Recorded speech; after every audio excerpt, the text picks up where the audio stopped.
Good evening and welcome.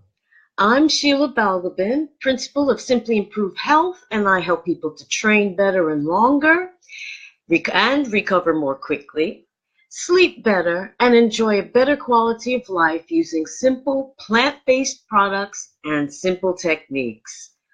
Tonight, this is obviously a subject that needs to be talked about because I have had, at least in the last 15 minutes, I've had about 3 people say the same thing to me. So obviously, this is a subject that needs to be talked about. So, are you holding on to things or people or situations that no longer serve you and becoming angry and frustrated and stressed and all the rest of it as a result? You have to learn to let it go. And that's a lesson that's become forcibly communicated to me, not just today, but over a number of days lately, that sometimes holding on to things is just not worth the stress and struggle that go with it.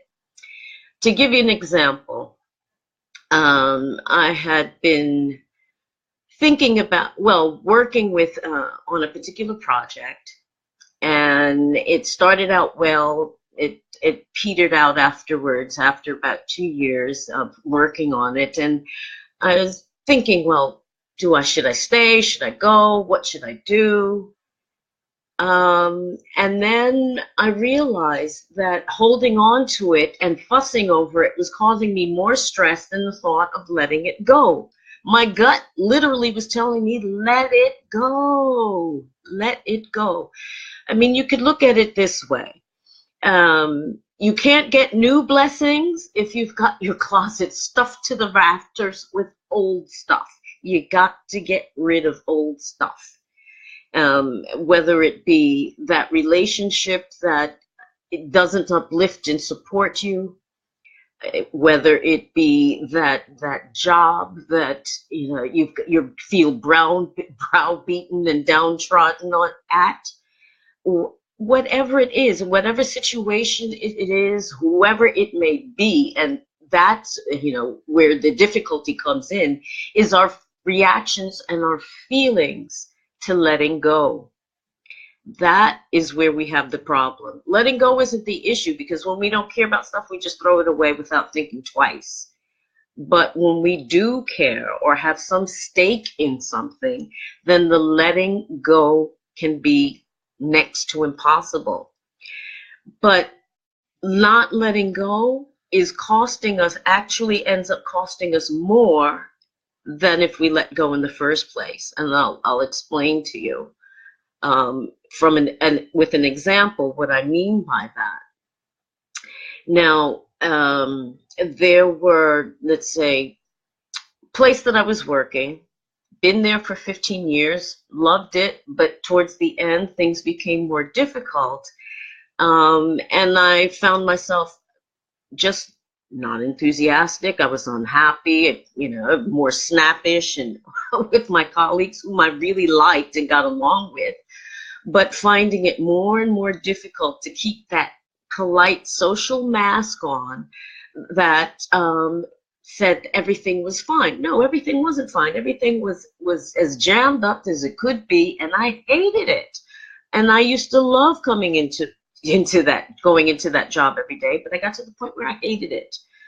And I ended up leaving anyway. And not quite under the circumstances I would have liked. I mean, wasn't forced out. I mean, I wasn't fired, but I made sure I resigned under my own terms a bit sooner than I had planned. But looking back from that was a few years ago now, but looking back, it's like I could have been where I'm at now much sooner if I had left earlier. But there's no guarantee that that was the case. I wasn't ready, apparently, but for circumstances forced me to give up something. And looking back now, I realized that it was a real turning point in my life, personally as well as professionally. And it was a good change. The problem is that human beings don't like change. We don't like things to be different, most of us anyway. We don't like things to change. You know, we like to sit in the same seat and sleep on the same side of the bed and, you know, wear the same basic colors and what have you. But so we're creatures of habit and we're used to habits and we enjoy our habits and we fight to the death to keep our habits. But sometimes those habits and those ways that we have no longer serve us. They become a hindrance instead of a help. Whether it be staying in an abusive relationship, staying in a job that you're really not paid what you're worth, and are mistreated on top of that, whether it be a particular path in life. What changes, what flips all of that around and keeps it from being, oh my God, I've got to give up this, that, the other in order, da da da da da. You have to look at it from not from the perspective of what you're giving up. Look at it from the other side. Look at it from the flip side. What do I gain as a result of this action? Now, you can look at everything in your life and ask basically two questions as to whether something should stay or should go. Now, the first question is, based on what has already happened and what I desire to happen, does this situation, person, place, thing, whatever it is, serve me? That's question number one. If the answer is yes, continue. But the second question is even more important. Given what you want to accomplish going forward and knowing what you know, is maintaining this situation to your benefit? Is it? Is it worthwhile to continue knowing what you know from the past? Is continuing on the same path right for you? It may be, it may not be, but you should ask the question, and that can apply to business decisions or personal decisions or relationship decisions. So I challenge you to think about that a little bit, that are you holding yourself back by holding on to things, being energetically constipated, if you will? You're stuck. You need to get the lead out. You can't get anything new in unless you get rid of the old stuff. So as I said, it's a matter of understanding yourself and knowing what supports you and what doesn't, what works and what doesn't. I mean, that's two basic questions you can ask yourself, and it applies right across the board. Does this work? Does it not work? If it doesn't work for you, then why are you holding on to it? Think about that. Is it something that you can't get rid of? I mean, a relationship, for example. I mean, you can't, well, you could theoretically divorce your parents or your children or whatever, but is whatever it is that you're dealing with, or whomever it is that you're dealing with, isn't uplifting you and supporting you and being positive and feeding you positive energy, then you really have to think about why you continue to associate with them or keep them in your life or what have you. Because it could be that you're holding yourself back. You're not allowing space for something new to come in, new energy to come in, new people to come in, new things, new knowledge. If you stay stuck, blinkered, just looking in this one direction, it's very difficult to see anything else that's happening out laterally or behind or anywhere else, because you're blinkered. You're seeing one thing, one direction, and one direction only. And there's many, many, many directions in life that you can take. Some which are beneficial, others which are less beneficial, and some which are downright dangerous.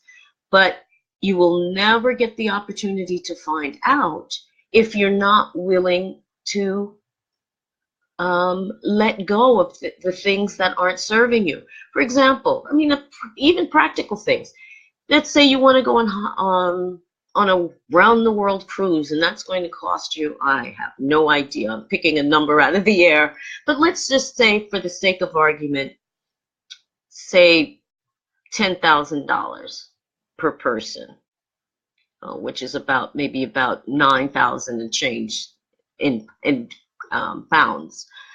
So here you are, you've got this big trip planned, but you're not willing to give up the cigarettes. You're not willing to give up going out, hanging out on the weekends. You're not willing to work extra hours for the extra money to put away for that trip, yet you expect to be able to go on that trip. Now, how you accomplish that is anybody's guess. And I wouldn't want to speculate, but wouldn't it be easier to think of it, I'm not giving up the fags, I'm not giving up going and hanging out in bars every, 3 nights a week. I am saving money to put towards something I really, really desire. It's a matter of perspective. You make the decision as to what is important to you and what you're willing to make an extra effort or sacrifices for. No one can do that for you. But I guarantee you, if you're sacrificing yourself and you're only feeling resentful and angry and stressed and want to gripe and bitch to your friends about how miserable you are, then chances are you need to step back and figure out what you need to get offload in your life, because it's costing you too much. It's costing you in time, it's costing you in energy, it's probably costing you a bit of your friends in terms of them not wanting to be around you, but it's also costing you your health. You're stressing yourself. That, cortisol levels are going up. That's affecting your liver. You're developing stress headaches or psoriasis or whatever the case may be, because you're stressed about something that is in your life that is disturbing you. There's a phrase in Latin that I learned years ago, while I was learning Latin, believe it or not. And the phrase goes, sublata causa tollitur effectus. The cause being removed, the effect ceases. So if there is something in your life that is causing you stress, then you need to look at it and resolve it so that the effect ceases. So those are my thoughts about having to let go. You can't get new blessings when your closets are still full of the old shit. So get rid of it, offload it. Think about it. You know how birds, they empty their guts before they fly, usually on your shoulder somewhere, get green goo. Sorry about that. My other phone's ringing. But in order to fly, you need to offload the crap, the garbage, the stuff that no longer serves you, so that you can lighten the load and be able to take off and fly. That's my thoughts for the day. Hope you enjoyed it. If you're watching this on replay, do comment, leave a comment that you're watching on replay. And drop me some love hearts or some thumbs up or wows or whatever kind of emojis you like, and let me know that you've enjoyed what you've heard. Thanks so much for joining me. I hope you found it useful. Have a great, great weekend, and I'll see you again soon. Take care. Bye-bye.